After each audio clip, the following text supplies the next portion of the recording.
அன்பு குழந்தையே, வாழ்க்கையில் என்றும் கடந்த பாதைகளை சற்று நீ நினைவு கொள். நீ எவ்வளவு மாறி உள்ளாய் என்பதை உணர்வாய். உனக்கு கஷ்டங்கள் எப்போதும் இருப்பதை போன்று உணர்கிறாயா? நீ வாழ்க்கையில் வெளிவேஷம் போட்டு வாழவில்லை. நீ மற்றவர்களுக்கு நல்லது நினைத்தால் அதை தப்பாய் புரிந்து கொள்கிறார்கள் என்று புலம்புகிறாய். உன் கவலையை விடு. உண்மையான அன்பு கொண்டவர்களை காண்பது அரிது. ஆனால் உன் அன்பை உதாசீனப்படுத்தியவர்களுக்கு நிச்சயம் உன் அருமையை நான் புரிய வைப்பேன். வாழ்க்கையில் உள்ள இன்பங்களையும் சோகங்களையும் தண்ணீரில் எழுது. உன்னால் மட்டும்தான் அதை உணர முடியும். அடுத்த நிமிடம் அது மறைந்துவிடும். அதுபோலதான் வாழ்க்கையில் உள்ள அனைத்தும் உன்னால் தான் உன் வாழ்க்கையை உணர முடியும். எது நடந்தாலும் ஒன்றை நினைவு கொள். துன்பங்கள் உன்னை காயப்படுத்த அல்ல, பக்குவப்படுத்தவே. உனக்குள் நம்பிக்கை ஏற்றி வாழ்வில் நிம்மதியான அமைதி பெற்று வாழ்வதற்கு உன் வாழ்க்கையில் நீ முன்னேறி வெற்றி பெற வேண்டும். நீ நிம்மதியாய் இருக்கும் சூழலை நான் உன் கண்முன்னே காட்ட தொடங்கிவிட்டேன். உன் வாழ்க்கையில் உனக்கு எல்லா சூழ்நிலைகளிலும் நான் உன்னோடு தான் இருப்பேன். உன் வாழ்க்கையில் உனக்கான எல்லா நிகழ்வுகளும் முடிவு நான் தான் எடுப்பேன். உன்னை நிச்சயம் செம்மைப்படுத்தி உயர்த்தி வாழ வைப்பேன். நீ ஜெயமாக வளர்ந்து தழைத்து வாழை போல வாழப் போகிறாய்.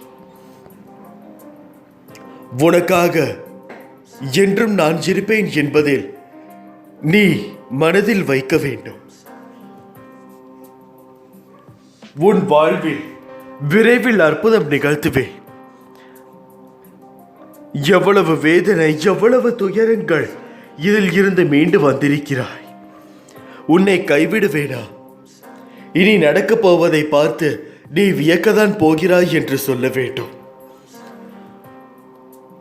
எத்தனை நாட்கள் ஆனாலும், எவ்வளவு சோதனைகள் வந்தாலும் நீங்கள் என் வேண்டுதலுக்கு கட்டாயம் பதில் தருவீர்கள் என்று உன் மனதில் நீ தளர்ச்சி கொள்ள வேண்டும். இந்த உலகில் அத்தனை ஜீவராசிகள் எதுவும் மாயை வலையில் சிக்காமல் இருப்பதில்லை. இந்த பிரபஞ்சத்தில் நீ எதை விதைத்து அதன்படி வாழ்ந்தாலும் இந்த மாயை இடைத்தரகராக வந்து உன்னை அலைக்கழிக்கும். எந்த காலகட்டத்திலும் மாயைக்கு இயற்கை துணையாக இருக்கும். நீ நல்லது செய்து கெட்டதாக முடிவதும், கெட்டது செய்து நல்லதாக முடிவதும் மாயை சக்தியால் தான் நடக்கிறது. மாயை சக்தி பிரபஞ்சம் முழுவதும் பரவி இருக்கிறது. உன் வினையை அறுவடை செய்தாலும் நிகழ்காலத்தில் வாழும்போது இடம், பொருள், ஏவலை பயன்படுத்தி உன்னை உயர்த்தவும் தாழ்வடையவும் செய்கிறது. இதை எதிர்கொண்டுதான் வாழ்ந்துதான் ஆக வேண்டும். நிகழ்காலத்தில் உனக்கு பல பாடங்களை கற்பிக்கிறது. இந்த மாயை வெல்வது எப்படி? மாயையை வெற்றி கொள்ள அதிகப்படியான சகிப்புத்தன்மை, நம்பிக்கை, நீடித்த பொறுமை தேவை. கெட்டது உன்னை அடையும் போது வேகம் அதிகமாக உள்ளது. நல்லது நிதானமாக பயணித்தாலும் சோதனையை சந்திக்காமல் வெளிவராது. முடிவு நீ ஏற்கும் பக்குவத்தில் உள்ளது. மனதார ஏற்றுக்கொள். மனதில் எதையும் தாங்கி சோகத்தில் மூழ்காமல் அதனோடு பயணிக்காதே. மாயை எதிர்கொள்ள சிறந்தது. வருவதை ஏற்று மனதில் வெறுமையை உருவாக்கி மனம் அமைதி பெறுவதே மாயையை வெல்வதாகும். நற்செயல் சிந்தனை உன்னை உயர்த்தும். மாயை உன்னை சுழல விட்டாலும் வெற்றியை அளிக்காமல் விடாது. உன் விடை உன்னை துன்புறுத்தி வேதனையில் அலையாவிட்டாலும் அதை மனதார ஏற்றுக்கொள். இதுவே வினையிருக்கும். இதற்காலத்தையும் எதிர்காலத்தையும் மறந்து நிகழ்காலத்தில் உண்மையாக வாழ்.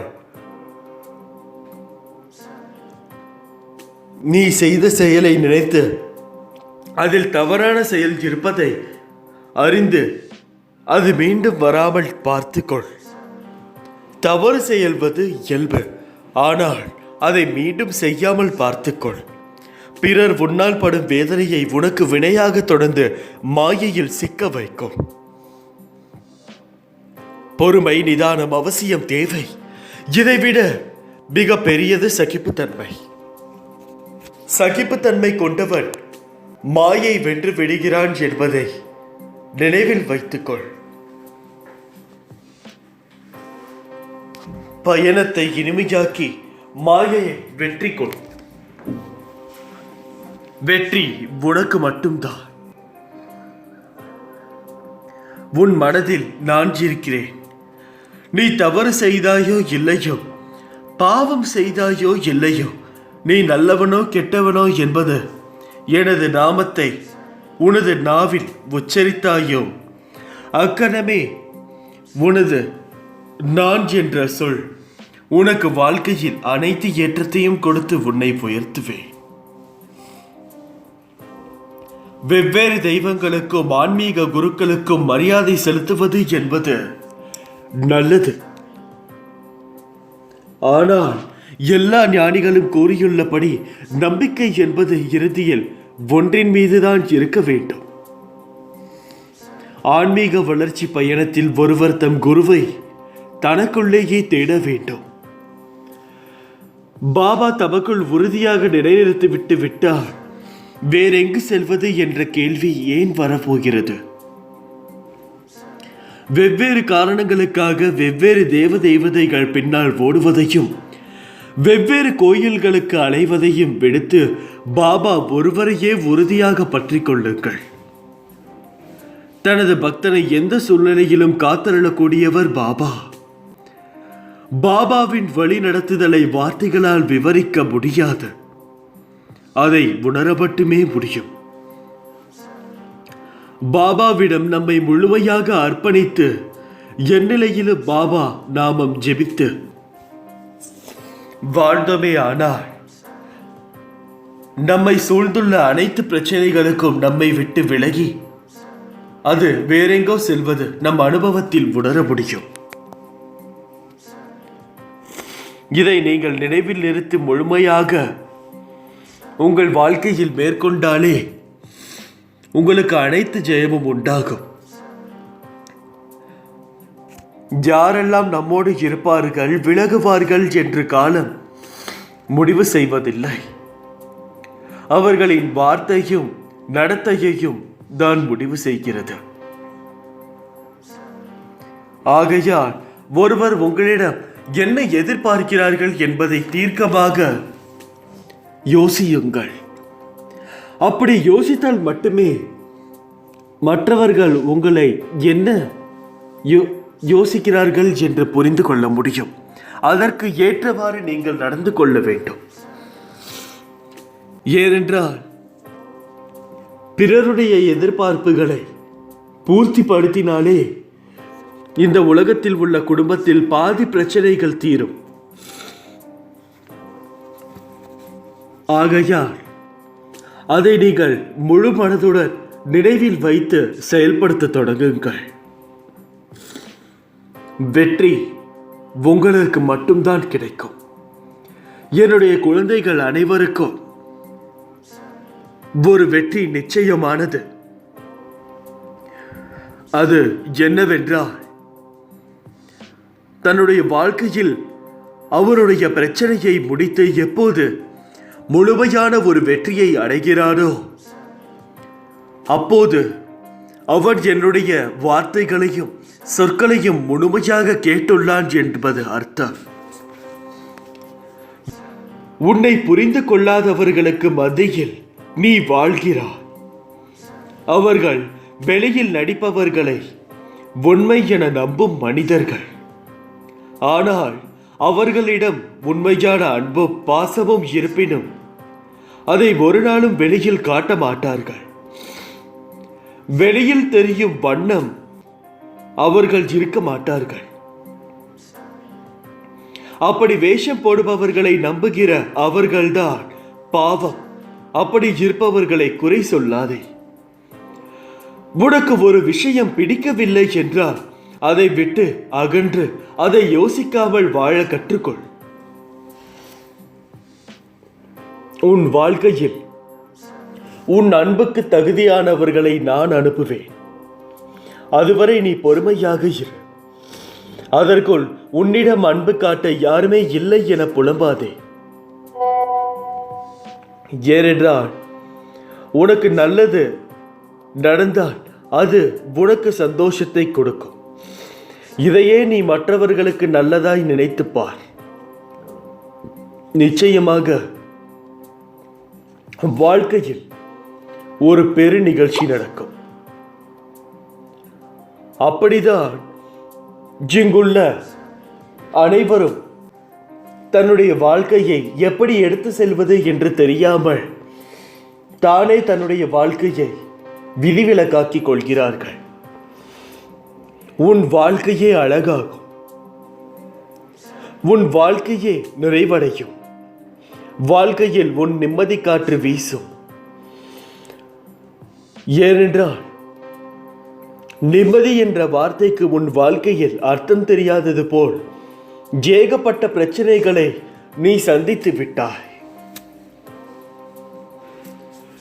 நிம்மதி என்ற வார்த்தைக்கு அர்த்தம் தெரிந்து நிம்மதி என்ற சொல்லை அனுபவித்து அதை போதும் என்ற அளவிற்கு நீ அனுபவிக்கக்கூடிய காலம் வெகு நாட்களில் இல்லை.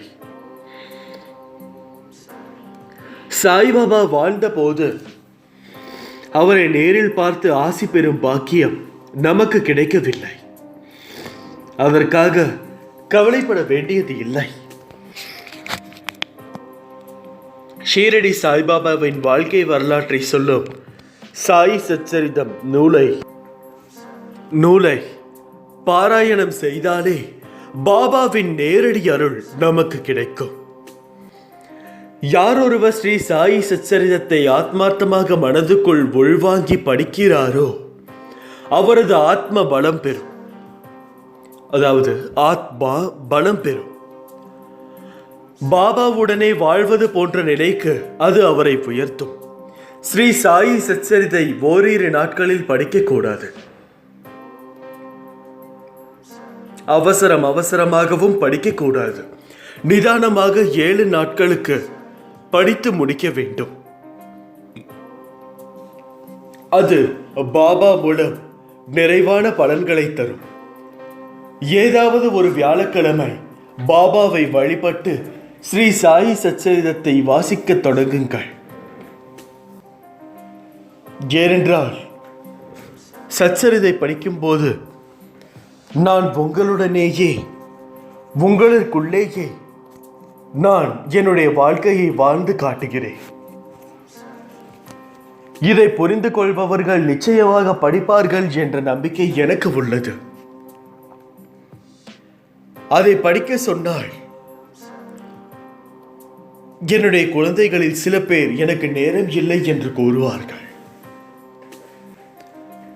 ஆகையால் உங்களுக்கு ஒரு நல்ல வாழ்க்கை வேண்டும் என்றால், உங்களுடைய வாழ்க்கை செழிக்க வேண்டும் என்றால், பிரச்சனை இல்லாமல் நீங்கள் பிறருக்கு உதவுவது அந்த நிலைமைக்கு வர வேண்டும் என்றால் நீங்கள் நிச்சயமாக அதை செய்யுங்கள். உங்களை யார் திட்டினாலும் அவமானப்படுத்தினாலும் அது உங்களை கர்மாவை வேகமாக கரைப்பதற்காகவே என்பதை நீங்கள் மனதில் நிறுத்திக் கொள்ள வேண்டும். ஏனென்றால் அதுதான் உண்மையும் கூட. ஒருவர் உங்களை திட்டினார்கள் என்றால் அவர்கள் உங்களுடைய கர்மாக்களை எடுத்துக்கொள்கிறார்கள் என்பது அர்த்தம். உங்களிடம் உள்ள கெட்ட கர்மாக்களை அவர்கள் எடுத்து அவர்களிடம் உள்ள நல்ல புண்ணியங்களை உங்களிடம் சமர்ப்பிக்கிறார்கள் என்பது அர்த்தம். ஆகவே யார் ஒருவர் உங்களை திட்டினாலும் சிரித்துவிட்டு வந்து விடுங்கள். ஏனென்றால் அந்த சிரிப்பில் 1000 அர்த்தம் இருப்பது என்பது அவன் ஒரு நிலைக்கு வரும்போது புரிந்து கொள்வான். உங்களுடைய உண்மையான ஆழமான நம்பிக்கையும் பக்தியும் தான் என்னை உங்களிடம் கொண்டு சேர்க்கும். நீ எல்லா செல்வ வளங்களையும் பெற்று சீரும் சிறப்புமாய் வாழ்வதற்கு நான் பொறுப்பு. நினைத்து பார்க்க முடியாத அதிசயம் எப்போது வேண்டுமானாலும் நடக்கலாம். உன் வீட்டிற்கு உணவருந்த மானிடனாய்தான் வருவேன் என்று எண்ணாதே. எவ்வுயிராகவும் நான் வருவேன். ஏனென்றால் நான் அனைத்து உயிர்களிலும் கலந்து இருப்பேன் என்று நீங்கள் புரிந்து கொள்ள வேண்டும். இந்த உலகத்தில் உள்ள அனைத்து ஜீவராசிகளும் அந்த கடவுளுடைய படைப்பே என்று மனதில் நினைவு நிறுத்திக் கொள்ளுங்கள். ஏனென்றால் அவை அனைத்தும் இந்த கடவுளின் சொத்து. இந்த கடவுளின் சொத்தை ஆக்கிரமிக்கவோ விவாதிக்கவோ பயன்படுத்தவோ காயப்படுத்தவோ உங்கள் அனைவருக்கும் தகுதி இல்லை. அதை உங்களுடன் உங்கள் வீட்டில் பயன்படுத்தலாம். ஆனால் உங்களுடைய வீட்டிற்கு வெளியில் இருந்து வரும்பொழுது அதை மரியாதை இல்லாமல் நடத்தவே கூடாது. முடிந்த அளவிற்கு உங்களால் என்ன செய்ய முடியுமோ அதை செய்யுங்கள். அதற்கு சிறிதாக ஒரு உணவோ அல்லது தண்ணீரோ கொடுங்கள். எதுவும் கொடுக்கவில்லை என்றாலும் அதை காயப்படுத்தாதீர்கள். ஏனென்றால் அதுவும் ஒரு உயிர்தான். அந்த உயிர்கள் அனைத்தும் மனிதர்களை நம்பிதான் வந்திருக்கிறது. இந்த மனிதர்களை அதை காயப்படுத்தினால் அது வேறு எங்கே செல்லும்? நிச்சயமாக முடியாது. அவை அனைத்தும் போக இடம் இல்லாதவை என்று மட்டும் நீங்கள் அனைவரும் நினைத்துக் கொள்ளாதீர்கள். ஏனென்றால் கடவுளிற்கு அது மிக வேண்டிய ஜீவராசிகளாகும். அந்த ஜீவராசிகளுக்கும் இந்த உலகில் தக்க தகுதியுண்டு வாழ்வதற்கு. ஆகையால் அதை ஒருபொழுதும் நீங்கள் உதாசீனப்படுத்தாதீர்கள். எந்த ஒரு சூழ்நிலையிலும் எந்த ஒரு வடிவத்திலும் நான் வருவேன். அதை நீங்கள் நினைவில் நிறுத்திக் கொண்டால் மட்டுமே உங்களால் நீங்கள் என்ன செய்கிறீர்கள் என்பதில் நீங்கள் ஒரு முழுமையான வெற்றி காண முடியும். வானளவில் உள்ள ஆழம்தான் இந்த உலகம். இதில் மேகங்கள் போலதான் வாழ்க்கையும். அதில் வாழ்க்கையை நெறிகளுடன் கூடிய வாழ்க்கையாய் பார்த்து வாழ்பவர்கள் மிக குறைவு. என் பிள்ளைகளுக்கு முதலில் நான் உன் சாய் தேவா பயிற்றுவிப்பது ஒழுக்கமும் நேர்மறையான நெறிகளும் தான். அதில்தான் நீ உள்ளாய். பயிற்சி நடக்கும்போது சில போராட்டங்கள் குழப்பத்தால் நிகழும். அதில் இது எதற்கு நல்லதா கெட்டதா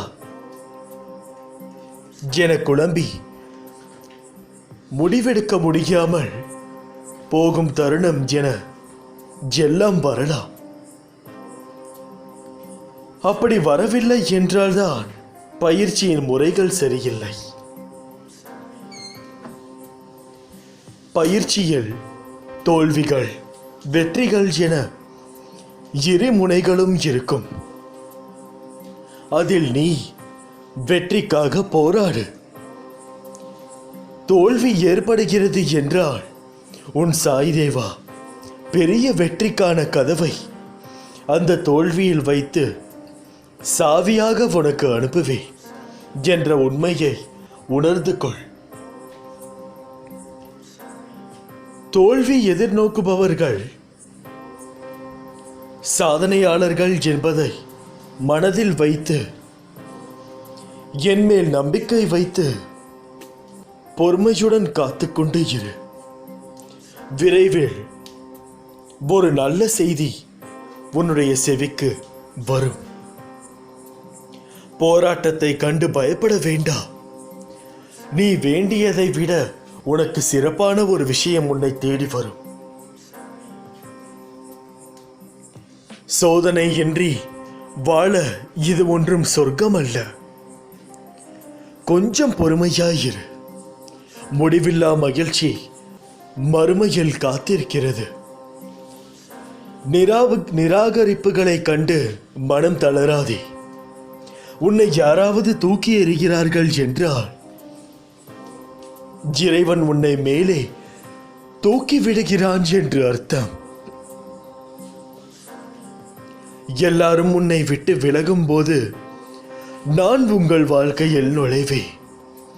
நான் உங்களுடன் இருக்கிறேன். உங்கள் யாரும் இல்லாத போது உனக்கு துணையாய் எப்போதும் நான் இருப்பேன். எங்கு போனாலும் கூப்பிடு, உனக்காக தேடி வருவேன். உன் வாழ்வையில் நான் தீபத்தை ஏற்றிவிட்டேன். இனி உன் வாழ்வு மிக பிரகாசமாக இருக்கும். சகல சௌபாகியங்களும் உனக்கு கிடைக்கும். உன்னுடைய தேவைகள் என்னவென்று எனக்கு புரிந்துவிட்டது. இது கூட எனக்கு புரியாவிட்டால்